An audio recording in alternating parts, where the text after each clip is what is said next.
ভাড়া দিয়ে আমরা সেই গজারিয়া ঘাটে চলে এসেছি, যেটাকে আমরা নাম দিয়েছি মিনি কক্সবাজার কিংবা মিনি কুয়াকাটা।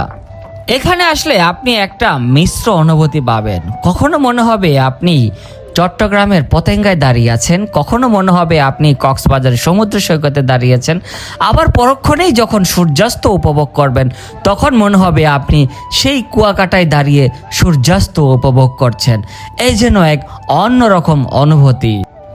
বিকেলবেলাতে এইখান থেকে প্রচুর মানুষের জনসমাগম হয়। এটি একটি গজারিয়ার অঘোষিত নদী বন্দর।